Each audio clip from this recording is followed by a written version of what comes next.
Hi guys, this is Mark, a fourth year civil engineering student, and this is mini vlog episode 3. For today's episode guys, this is uni vlog.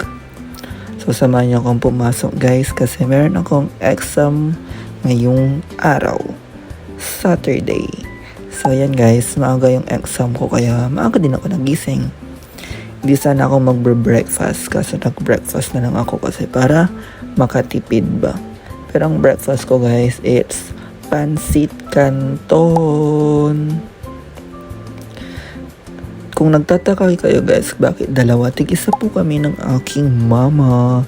Dalawa po yung niluto ko guys. Pero sa akin yung 1.5 na egg. Diba? So after that, nung naluto na yung pansit canton, drainin ko na siya. And then, itadakimasu. Kain po tayo. Yan guys, kumain na po tayo ng pansit canton para maaga tayong makapasok. Yan guys, sarap na sarap po tayo sa ating pansit canton. Inmida. So yan guys. Wow, sarap naman ng itlog na yan. Uy, shit. And guys, nagmamadali na ako dyan kasi feeling ko malilate na ako. Pero hindi pa naman. Nung pagdating ko sa school, hindi naman ako na late guys. So ayan guys, binibida ko pa yung may egg pa ako dyan. Kala mo naman, Pero ang sarap guys. Alam nyo ba guys, kinabihan yan. Kumain na ako ng pansit canton.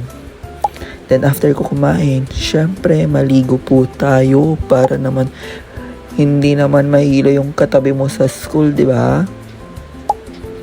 And guys, white t-shirt lang tayo. White t-shirt lang ang atake ng kuya mo. And then, after that, sunscreen, syempre. Nag-sunscreen lang ako guys kasi kailangan po natin yan panglaban sa anumang UV.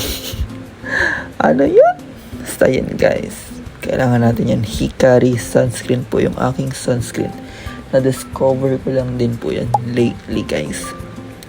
And then yun guys, tawag dyan, Panthenol ang tawag dyan Basta lip therapy siya guys. Then accessories, and then nakalimutan ko pala mag eye drop guys. So nag eye drop po tayo. Yan guys, fit check nang papasok sa isang subject. Pero exam yan guys, kaya nag-review ako kagabi